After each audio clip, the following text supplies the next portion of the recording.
आज का विषय है सांख्य दर्शन। जब भी हम भारत में दर्शन शास्त्र विषय की बात करते हैं तो हमारे मन में एक प्रश्न अवश्य आता है कि भारत का सबसे प्राचीन दर्शन कौन है।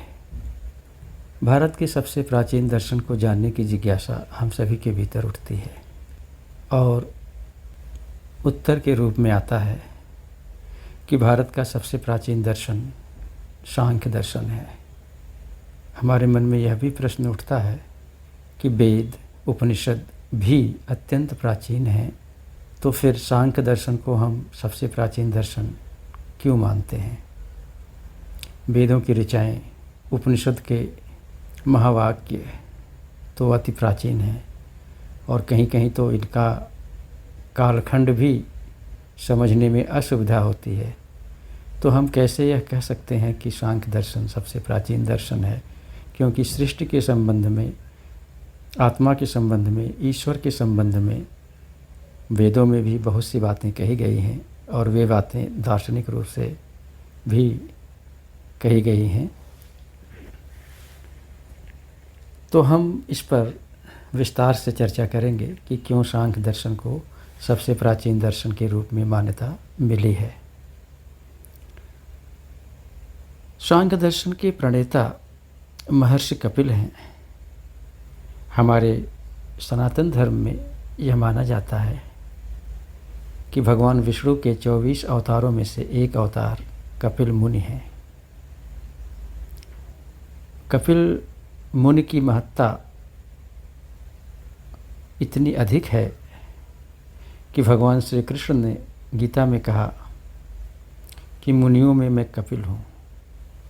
इस बात से भी हम समझ सकते हैं कि कपिल मुनि और उनके द्वारा रचित सांख्य दर्शन कितना गरिमामय और कितना महान है। अब हम आते हैं उस बिंदु पर कि क्यों सांख्य दर्शन को भारत का प्रथम दर्शन होने का गौरव प्राप्त है। जब भी हम वेदों को पढ़ते हैं, उपनिषदों को पढ़ते हैं, तो हमें अत्यंत गूढ़ और सूक्ष्म सत्य का दर्शन होता है।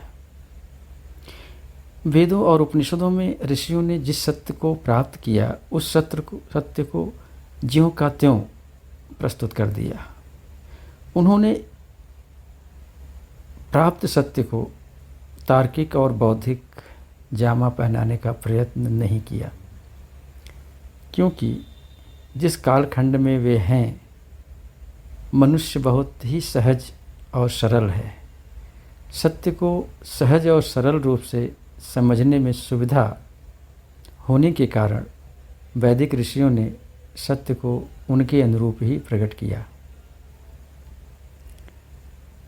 लेकिन सांख्य दर्शन ने एक ऐसी विधि अपनाई जिसे हम दार्शनिक विधि कहते हैं। सांख्य ने सत्य को बौद्धिक और आनुभविक कसौटी पर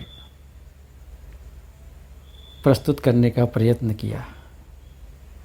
सांख्य दर्शन जीव के विषय में, जगत के विषय में, सृष्टि के विषय में और मनुष्य के मूल्यों के विषय में पूरी तरह से स्पष्ट और दार्शनिक विचारधारा दी। सांख्य दर्शन जिस कालखंड में है, उस कालखंड में नए नए शब्दों का प्रयोग करता है। सांख्य ने जिन शब्दों का अपने दार्शनिक सिद्धांतों के निर्माण में उपयोग किया, वे शब्द भारत के आस्तिक दर्शनों के निर्माण में बहुत ही सहायता प्रदान करते हैं। जैसे सांख्य का पुरुषार्थ बन गया। सांख्य की प्रकृति सभी धर्मों के लिए संसार का प्रारूप बन गई। सांख्य में वर्णित प्रकृति के 3 गुण भारत के सभी धार्मिक मतों ने स्वीकार किए।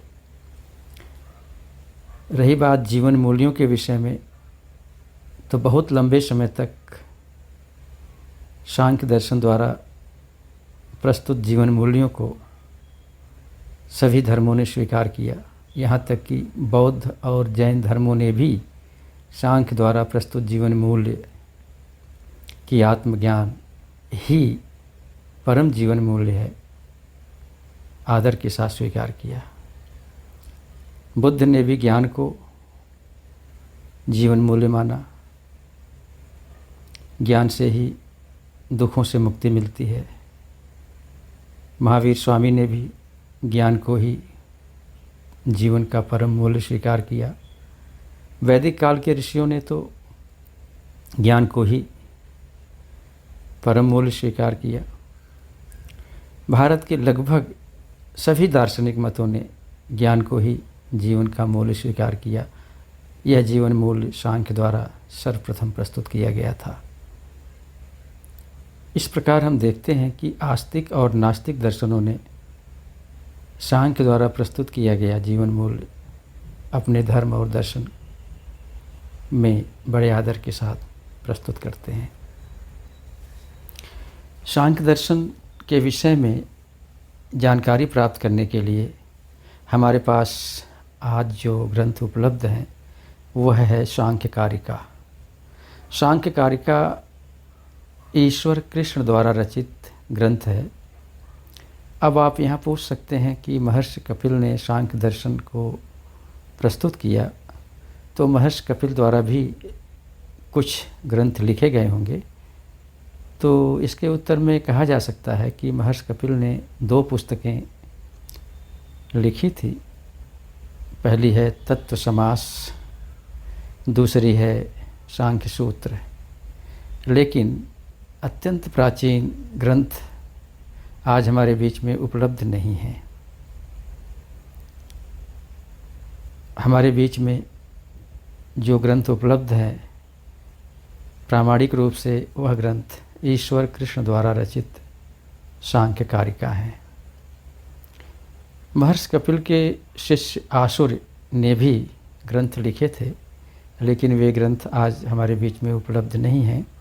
आसुर के शिष्य पंचशिखाचार्य ने भी पुस्तकें लिखी थी सांख्य दर्शन को समझाने के लिए, सांख्य के सिद्धांतों को स्पष्ट करने के लिए, लेकिन वे पुस्तकें भी हमारे बीच में उपलब्ध नहीं हैं। वेदव्यास ने योग भाष्य लिखा, जिनमें पंचशिखाचार्य द्वारा सांख्य के सिद्धांतों का जो उल्लेख किया गया है उसका वर्णन उसमें मिलता है। अब हम सांख्य कारिका पुस्तक के विषय में संक्षिप्त जानकारी लेते हुए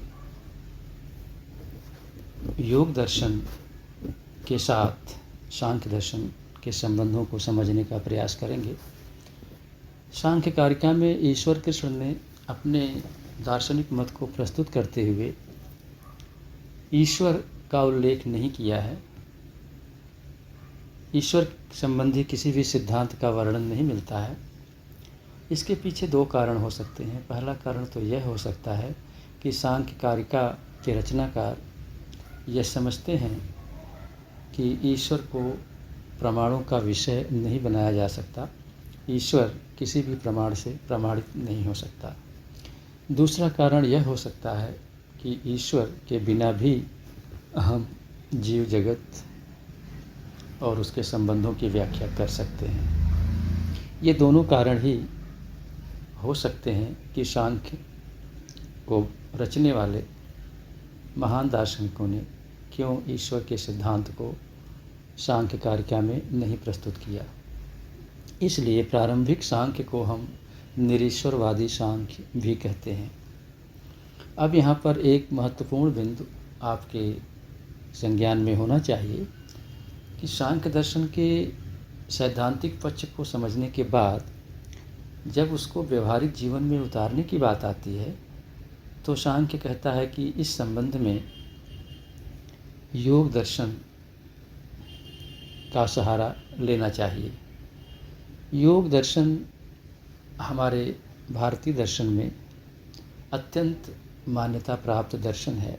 योग की विशेषता यह है कि यह वैदिक और अवैदिक दोनों प्रकार की धाराओं के लिए समान रूप से आदरणीय है। यौगिक साधना पद्धतियाँ हमारे देश के सभी दार्शनिक पद्धतियों में महत्वपूर्ण स्थान रखता है, क्योंकि जीवन साधना में योग का महत्व अत्यधिक है। योग दर्शन सांख्य का पूरक दर्शन है। कहने का अर्थ यह है कि सांख्य और योग मिलकर एक संपूर्ण दार्शनिक प्रणाली बनते हैं। सांख्य दर्शन यदि सैद्धांतिक पक्ष है तो योग दर्शन उसका व्यवहारिक पक्ष है, अर्थात योग उसको जीवन में उतारने की विधि है। अब यह भी प्रश्न उठ सकता है कि योग दर्शन के प्रणेता कौन हैं और योग दर्शन का प्रादुर्भाव कब होता है। तो जहाँ तक योग दर्शन के प्रणेता की बात है तो इसके प्रणेता हैं महर्षि पतंजलि। महर्षि पतंजलि ने योग के सिद्धांतों को दार्शनिक रूप देने का प्रयास किया, और ऐसा दार्शनिक रूप जिससे जीवन में उतार कर हम अपने जीवन मूल्यों को प्राप्त कर सकते हैं। योग सांख्य का वैज्ञानिक पक्ष है। योग कहता है कि सत्य को अपने जीवन में अनुभव करने के लिए यौगिक प्रणालियों का अनुकरण करना पड़ेगा। एक अनुशासन है, एक विधि है, एक प्रयोगशाला है। इस प्रयोगशाला से गुजरकर हम अपने जीवन मूल्यों को प्राप्त कर सकते हैं। तो योग दर्शन सांख्य के सैद्धांतिक पक्ष का व्यवहारिक और वैज्ञानिक रूप है।